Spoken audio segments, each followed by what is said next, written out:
Loh, saya ini punya pengalaman pribadi. Saya ini kan kecelok orang alim. Itu kalau pernah ya saya itu berusaha ya pokoknya ya umumnya orang alim lah. Tenang, terus anteng, nggak gejlok-gejlokan. Itu enggak ada yang tanya. Saya mimpi ketemu beberapa ulama itu disalahkan. Terus umat saya kalau mau tanya itu ke siapa? Wong alim wis wibawa, meneng tambah banget wibawan. Wala Quran sering gojlok rektor macam-macam. Terus wong wanita kok saya biasa ke pasar pandangan dicegot orang. Gus, putri saya itu sering keluar darah tapi melebihi batas haid gini-gini. Kalau badhe sowan jenengan, gak usah sowan ning kene mbek ngadeg-ngadegan. Terus tanya, yang haid berapa hari, Gus? Ya supaya rudat ilal adat sebelum dia punya penyakit istighadah itu berapa? 6 hari ya sudah, kembali 6 hari lainnya mustahadah, tetap sholat, tetap normal.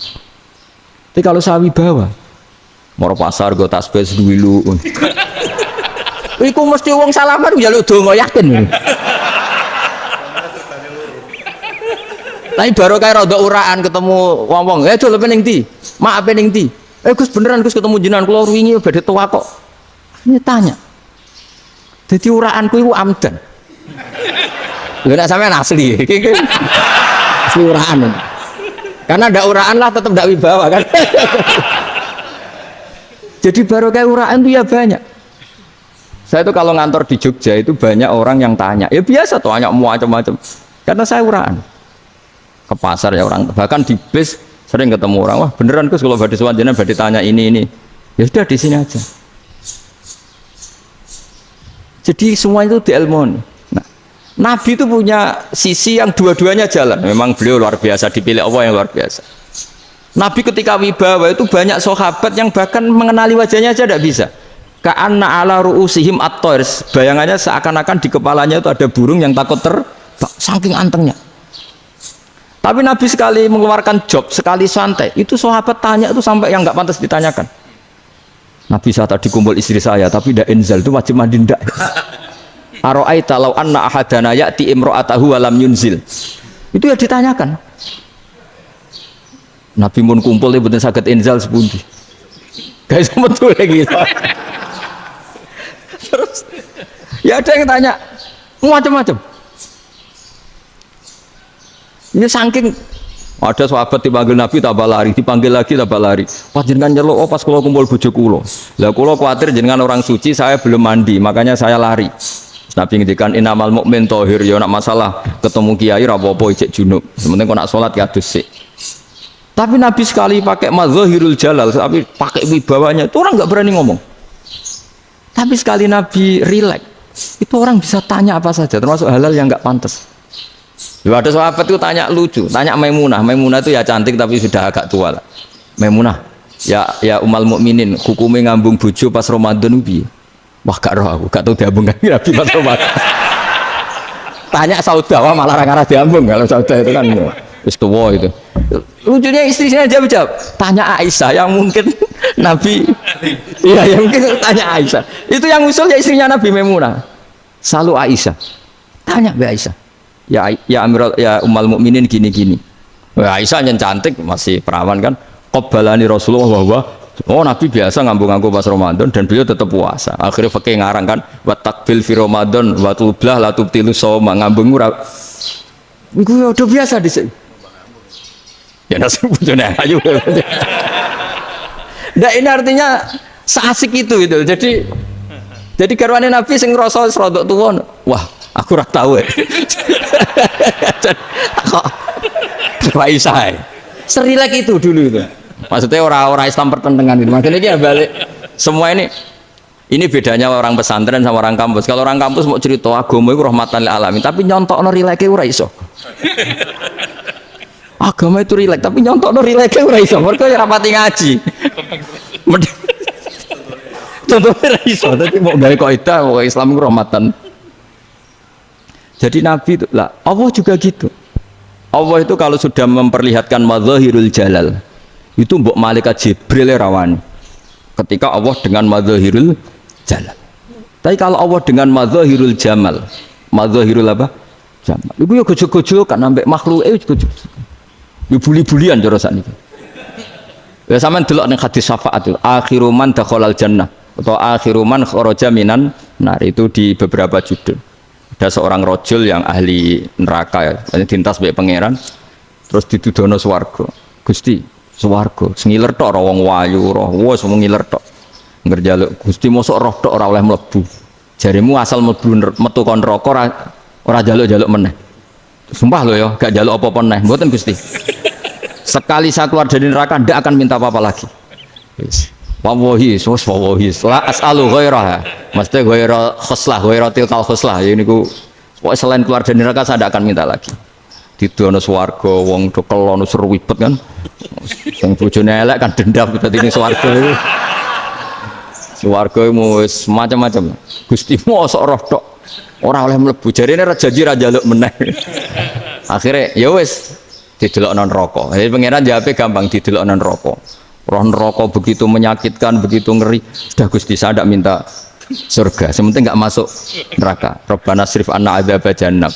setelah lama itu diadepno swarga njuk mlebu swarga terus diadepno neraka akhirnya ya sudah saiki mlebu swarga gak apa-apa iku jawabe lucu atas taziu jenengan ngenyek kula mengkarwan ra di swarga kok mlebu swarga terus akhirnya mlebu swarga kan mlebu swarga tamanna sangen-angen sing mbok jaluk apa orang angen-angen yang indah-indah laka wa asratu amsal ya siku tak turuti wa asratu amsalih lan lipatan ke-10 jawab wong lanang ya lucu atas tazi ubi wa anta rabbul alamin jenengan pangeran kok ngenyekan maksudnya wis karuan aku ora pantes terus dari pangeran la astazi ubika walakinni ala ma asya'u qadir aku gak ngenyek kowe pancen aku pangeran nuruti kowe iku iso jadi Allah sendiri ketika dengan madzahirul jamal itu malaikat ya ono sing wani bantah masyhur itu kan malaikat yang bantah pangeran atas alufia mayufsidu fiya wasfikut karena Allah dengan madzahirul jamal yang paling masyhur Nabi Musa itu ketika Nabi Mi'raj itu beliau kira-kira di langit keempat lah yang masyhur atau kelima ngelangkahi Nabi Musa menangis ya Rabbi ini apa-apaan orang sing ja'a ba'di kemudian melangkahi makom saya ini apa-apaan jadi Nabi Muhammad kan apapun hebatnya kan junior kok melangkahi makom saya ini apa-apaan nggak fair ya? Sampai Nabi Muhammad itu tanya gini sama Jibril reaksi Allah gimana ketika melihat Musa seperti itu jawab malaikat Jibril lucu ya roh hiddatahu Allah sapal gayanya Musa biar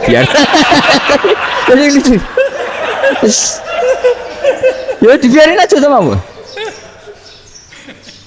tapi jenenge Nabi Musa itu kekasihnya Allah tetap berkah bagi kita betul ketika setelah Mi'raj diwajibkan sholat 50 gentenan Nabi Musa kelihatan nabinya sebenarnya Nabi Musa itu sebetulnya loh gak nguntungkan kita sebetulnya tapi yang nguntungkan sebenarnya tidak niat nguntungkan kita tapi nguntungkan Nabi Ibrahim kan di langit ke-6 keren lah konti jong ketemu Allah ngeten-ngeten kan sholat seket karena Nabi Ibrahim terkenal Nabi baik ya tidak bantah bareng Nabi Musa kenapa diceluk pangeran kula akan sholat ping 50 inna ummataka la tutiku dalik wah gak kuat umatmu serai-rai ke umatmu orang arah kuat 50 rokat tapi sebenarnya Nabi Musa itu niatnya bukan membela kita fa inna ummati la umatku sing gagah-gagah ra iso meneng umat berarti sebetulnya ya, itu masih pakai gengsinya wes ngono-ngono lah sementing kita untung sebetulnya dia itu gak terima wong umat saya aja yang lebih kuat gak kuat apalagi umatmu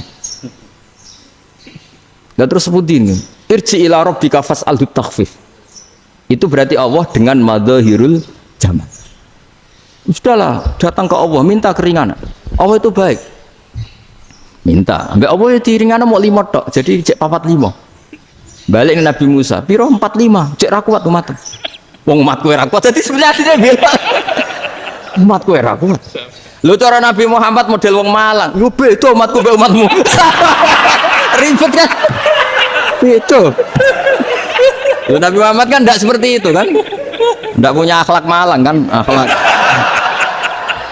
maksudnya akhlaknya mujur itu akhlak yang baik gitu ya akhlak yang mujur bukan yang Malang gitu jadi Nabi ya manut tinggal 40 kan dikurangi lagi 35 sampai 9 kali kan masyhur itu ya kan kalau dikurangi 55 kan berarti turun naik kan 9 kali itu setelah 5 itu Nabi Musa cek usul masih ragu itu cara Nabi munggah nentek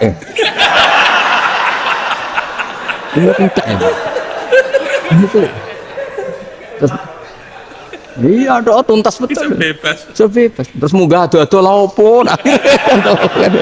Ngapain itu? Akhirnya Nabi Muhammad sudah sampun ya kalimah Allah. Saya ini malu sama Allah Musa. Sudah 9 kali. Sudah 9 kali dan diturutin Terus Jadi Allah kalau dengan madzahirul jamal itu Nabi Musa biasa nego sama Allah. Tapi ketika Allah dengan madzahirul jalal itu Nabi Musa enggak berani. Yaitu di hadis syafa'ah. Hadis syafa'ah ketika manusia datang ke Nabi Adam, ya tuna Adam. Ya Adam anta abul basar ngene isfa'li ana inda rabbik. Kamu saya minta mensafaati kita. Nabi Musa, Nabi Adam inna rabbi qad ghadibal yawma ghadaban lam yaghdab qablahu mislah wa la yaghdab ba'dahu mislah. Ini Allah sedang murka besar dan tidak akan murka seperti ini lagi. Sudah saya tidak berani, nafsi. Nabi Ibrahim enggak, termasuk Nabi Musa ketika di itu ya enggak berani. Karena Allah dengan madzahirul jalal. Itu Nabi Musa enggak berani. Sudah saya sendiri itu pernah salah. Yaitu saya membunuh seseorang yang enggak disuruh oleh Allah membunuh itu. Yang pas diotosi orang Kipti. Akhirnya datang ke Nabi Muhammad. Pas ke Nabi Muhammad, Allah dengan madzahirul jamal. Dengan madzahirul jamal sampai Kanjeng Nabi ngendikan analaha, saya akan memintakan syafaat kalian. Terus fa ahmadu rabbi bima hamida allamani rabbi. Saya muji Allah dengan pujian-pujian yang orang lain tidak tahu, hanya saya yang diajari, kata Rasulullah. Ya di sini menurut banyak ulama termasuk kitab yang saya baca, kenapa Muhammad sebagian namanya Ahmadu? Itu dari af'al tafdil fa Muhammadun Ahmadu min ghairihi. Muhammad Rasulullah itu kalau muji Allah di atas cara mujinya Nabi yang lain. Jadi Ahmadu bukan dari fi'il mudhari' lil mutakallim tapi dari af'al apa? Tafdil. Fa Muhammadun Ahmadu min ghairihi. Bahwa Kanjeng Nabi Muhammad sallallahu alaihi wasallam itu cara mujinya Allah di atas pujian para nabi. Makanya di sini Sayyid Ali Zainal Abidin kalau muji hamdal hamidin wa fauqa hamdil hamidin. Jadi pujian saya ini di atas rata-rata cara mereka apa? Memuji. Yaitu sirinya apa? Nabi itu tahu bahwa akhirat tidak bisa batasi Allah. Kamu tidak bisa nyemprit Allah. Allah, ini akhirat loh. Amal sudah ada manfaat. Ingat itu. Tidak bisa seperti itu. Allah itu nggak bisa tunduk sama konstitusi yang bernama akhirat. Artinya Allah meskipun di akhirat tetap duwe hak yaf'alu ma yasa atau yaf'alu ma yurid. Enggak bisa kamu terus wah ini akhirat, amal ra iso dikirim wong mati, amal ra iso dikirim. Yo pangeran kok mbok atur. Kalau kita yang mengirimkan enggak bisa, tapi kalau Allah tetap bisa. Makanya ada kiai mengatakan kodok qadar ra iso dirubah, itu kamu. Makanya ada seorang kiai ditanya, kodok qadar ra iso dirubah sekali dicatat selesai. Jadi kiai tadi, tapi nak Allah iso. Dalile apa yang huwa ma yasha wa yusbit. Nah Allah ya iso, sing ra iso kan kita. Nah, Nabi itu tahu betul meskipun akhirat itu Allah masih bisa dinego saking baiknya. Akhirnya Nabi sujud, masyhur itu terus, ya Muhammad irfa' ra'sak wasal tuqa wasatu safa. Semat sirahmu angkat, kuwi apa tak turuti. Terus semenjak itu Nabi minta apa? Syafaat. Artinya apa? Ketika Nabi lain berpikir bahwa akhirat ini membatasi amal karena sudah Nabi tahu betul kalau Allah tetap Allah yang enggak terbatas kekuasaannya, enggak terbatas rahmatnya juga saat di akhir. Makanya disebut fa Muhammadun Ahmadu min ghairihi. Makanya wa mubasyiran bi rasuli ya'ti mim ba'di ismuhu Ahmad. Jadi makanya terus banyak GNO sing macam-macam lah. Ono sing potongane wedi itu hati-hati. Itu berarti makome madzahirul jalal. Ono sing amen guyon nek makome madzahirul jamal. Ono sing ra jelas ngene iki, ra jelas. Nak guyu buanter kok nangis yo buanter. Jebule urusan utang lah ini sudah yang udah. Jadi makanya yang rileks saja. Sebenarnya agama ini santai, rileks karena agama ini harus bifarohin wasururin. Enggak boleh agama ini dibawa dengan kekerasan, dengan antisosial. Karena agama ini harus kul bi fadlillah bi rahmati fa bidzalika falyafrah, harus senang, harus rileks. Makanya saya jadi kiai itu senang takutnya gini. Sekali saya tidak senang jadi presiden buruk. Ternyata jadi wong alim ra enak, itu contohnya. Sampean merengut terus uripe susah, nanti orang tidak berani jadi orang alim. Makanya saya buktikan bahwa saya lebih bahagia dibanding rektor. Nanti orang ingin jadi rektor semua, ingin jadi orang alim. Saya pernah ketemu sekian rektor di Jogja, tanya, Gus, kenapa jenengan bela-belain pesantren sampai segitu? Kan keren kampus NU, sekarang ada Unisma, ada NU Jogja, ada NU Jepara gini. Terus tak bilangin gini, sampai rektornya itu istighfar kan. Saya bilangin gini, ini sekaligus tak kasih tahu ini rektor Unisma ini. Tak bilangin gini, andai kan tidak ada kiai kayak saya itu Islam bisa tutup. Katanya. Kok bisa Gus? Misalnya ada perempuan haid faqal adat. Itu kalau untuk tahu hukumnya haid daftar dulu ke Unisma. Daftar dulu kan? Setelah daftar nunggu pelajaran haid. Baru tahu haid setelah 3 tahun dari masalahnya gitu. Tapi baru kayak kiai ketemu saya di jalan, Gus anak kula nu haid ngeten-ngeten mboten normal hukumnya piye? Oh hukumnya ngene dibalekno ning adat. Ora usah registrasi, ora usah daftar. Jadi ya harus ada istighfarnya lah. Unisma juga harus istighfar, semuanya harus istighfar. Karena ada sisi yang nggak mewakili kebutuhan Islam. Tapi saya sebagai kiai juga istighfar. Karena fakta hukum mengatakan yang boleh jadi KUA yang jabat, yang boleh kemenak yang punya gelar. Dan ini yang mengawal Islam secara undang-undang karena mereka yang bikin. Nah karena kiai tidak punya gelar tidak bisa jabat di situ. Saya juga istighfar. Jadi tidak sampai untuk yang istighfar. Karena yang kebutuhan ini terwakili yang punya gelar. Tapi yang punya gelar juga harus istighfar tadi. Mosok kepen roh hukum haid ngenteni kuliah se. Ngenteni itu aja nanti nunggu guru yang pas mata pelajaran itu. Terus kapan dekne salate wong jawabannya belum ketemu.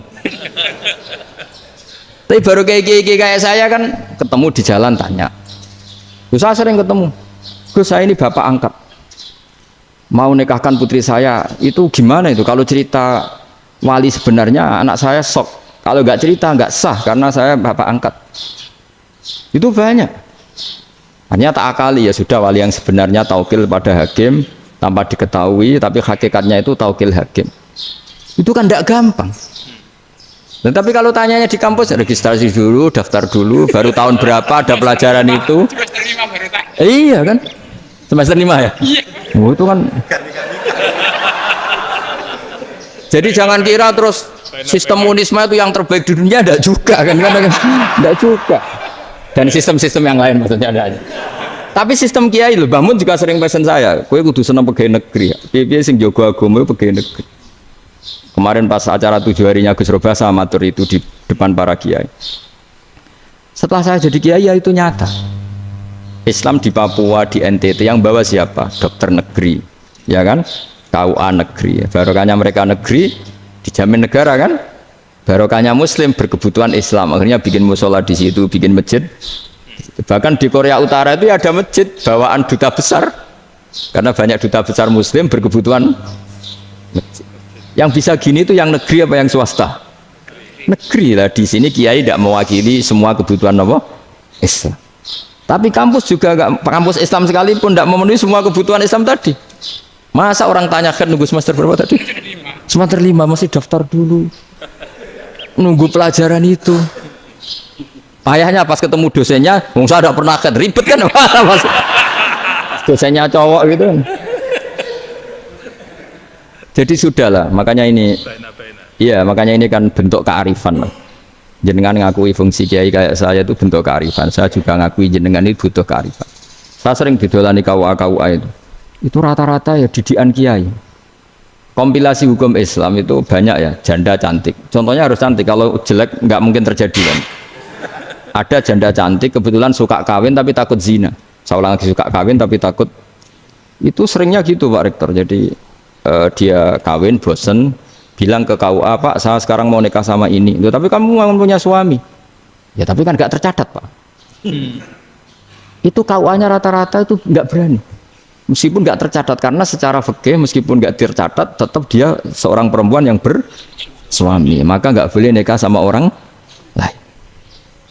Jadi coba kalau nyun sewu KUA hanya ngikuti hukum formal, yang penting di catatannya nggak punya suami, ya dinikahkan saja kan. Tapi mereka enggak, karena didikan kiai nggak berani. Artinya gini, kalau hanya pro hukum catatan sipil, maka ini dinikahkan bisa karena nggak tercatat. Tapi secara hukum santri nggak bisa dong menikahkan perempuan sing dadi zaujin yang punya suami. Nah, ini barokahnya kerjasama yang baik. Jadi di masyarakat itu tertanam didikan kiai, nggak boleh nikahkan perempuan yang bersuami. Tapi di KUA ngikuti hukum formal. Dan di Indonesia itu KUA itu rata-rata konsultasinya ya sama kiai. Sehingga ya nggak berani akhirnya meskipun aku udah mlebu rokok mbak, gak iso. Dan itu banyak. Seorang lagi ya, makanya ini kan pesantren itu nggak boleh mati. Orang kiai-kiai kayak saya nggak jelas-jelas itu harus lebih jelas lagi. Karena ini yang on time, yang online, yang siapa saja bisa tanya. Saya itu SMS saya itu nggak punya HP WA. HP jadul itu SMS-nya tiap hari tak berapa orang yang tanya dari Kalimantan, dari Aceh. Gus di kampung saya ada masjid 2 itu yang Samana, ada yang dari orang perkotaan. Gus di perumahan baru ada masjid, yang Jumatan baru orang 12 sah enggak? Ya langsung saya jawab sah. Dalilnya ini. Ya sudah. Nah, tapi kata Imam Syafi'i gini harus orang 40 itu madzhab Syafi'i, dalam madzhab yang lain gini-gini. Itu kalau tanya rektor itu kan ribet. Masuk ajudan dulu, asisten dulu, panjang.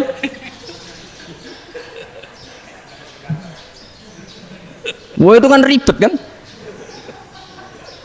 Manggil dosen dekan VAI dipanggil, dekan VAI nggak mau langsung jawab, cari dosen yang nekuni itu. Usul fikih, saya nekuni itu baru seminar, nunggu dulu mbak ini orangnya baru. Panjang kan? Bisa tutup Islam kalau kesuwen. Coba kalau tanya kiai kan enggak ketemu di jalan. Dulu Mbah Zubair kata Mbah Mun. Saya termasuk santri yang diapresiasi Mbah Mun. Dhisik Mbah Zubair yang ngono, anak nong takok wis sowan gak oleh. Gak takok ning kene. Saya biasa ditanya orang ngadeg-adegan. Ya alhamdulillah ilmunya cukup, kalau gak cukup ya engko sik. Jadi sebetulnya orang sopan itu ya agak-agak ada yang ditutupi sebetulnya. Buatan prayogi teng dalan nginjang mawon matur. Ya, sebetulnya sebenarnya memang ilmunya agak cukup gitu. Tapi itu sebenarnya secara fikih itu haram, menunda itu haram. Ya haram tuh, coba bayangkan ya kalau tanyanya sekarang, Gus saya ini sudah keluar darah 1 bulan penuh, padahal normalnya hanya 6 hari. Saya nanti sholat enggak? Kalau nginjang mawon dugi kula, berarti kan hari ini belum ada keputusan. Sholat apa enggak kan? Tapi karena modus tadi, buatan prayogi ngendikan ngeteng dalan ngenjang tengen kula. Itu kemungkinannya 2, sopan atau goblok itu saja. Kayaknya kalau sopan enggak lah.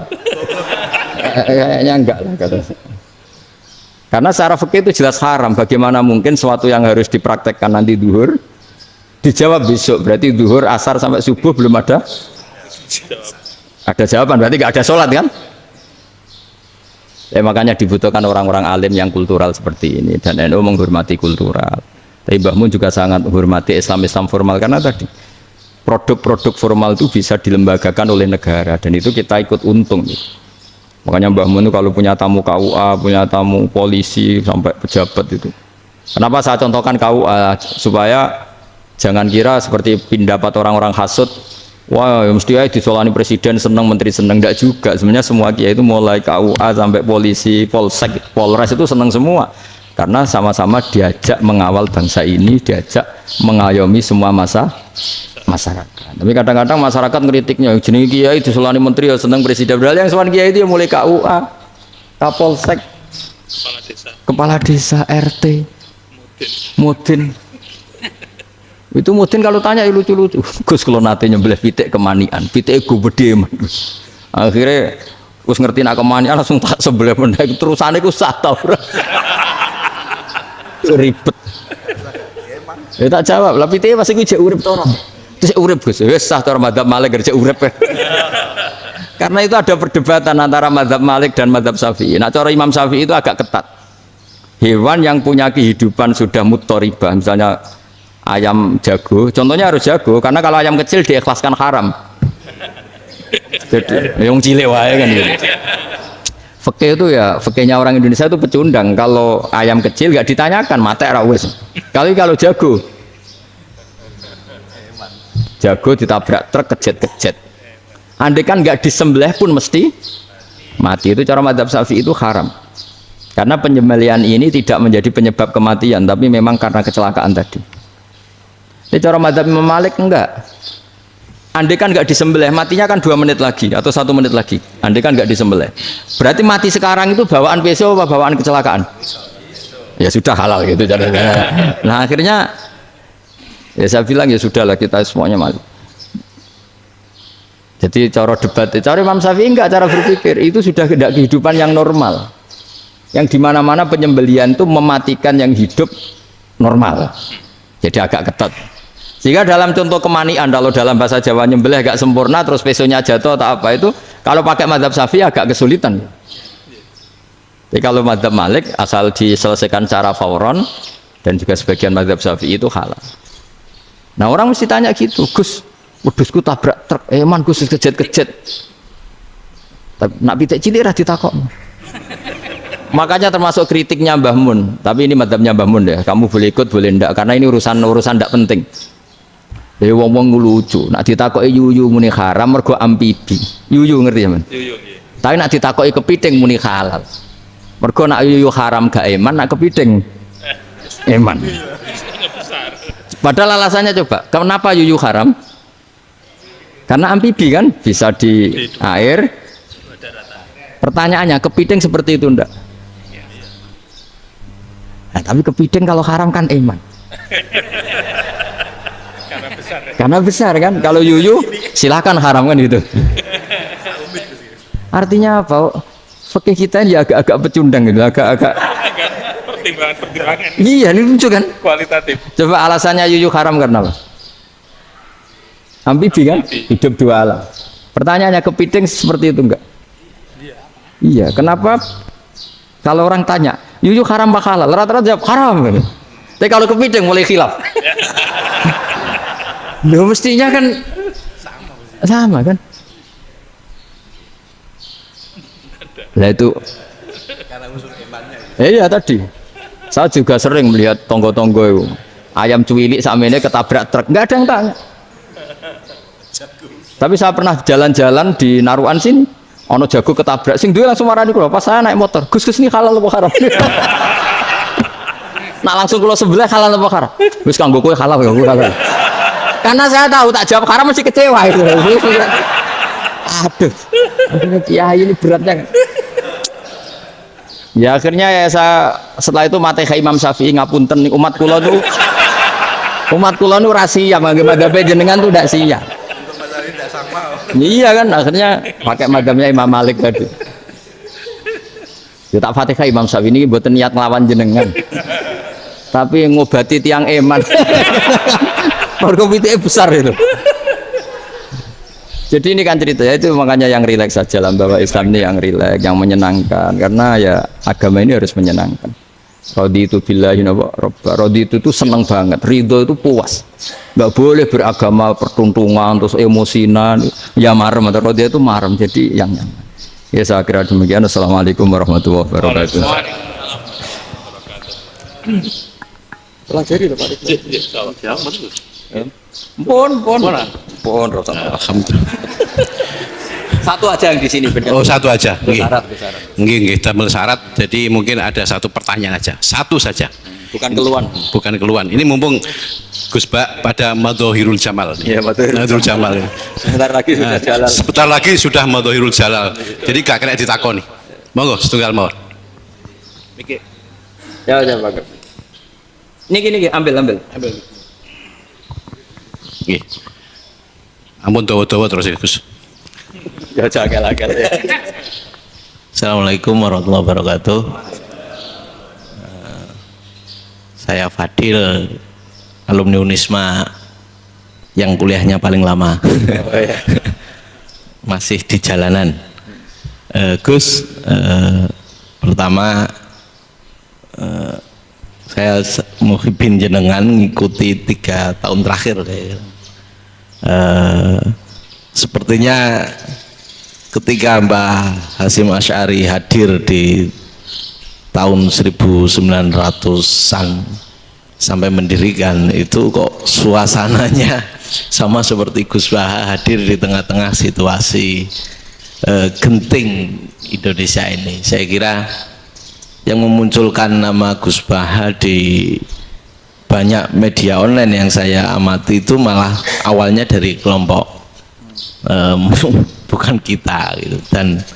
Dan itu kami melihat bahwa apakah nanti 1926 dan 2026 satu abad NU, saya kok termasuk orang yang punya apa ya, semacam harapan gitu, Gus Baha bisa, ya mungkin kalau beliau Mbah Hashim Rais Akbar, sekarang Rois Am, nanti ada istilah barulah tengah-tengah antara Rois Am dan Rois Akbar.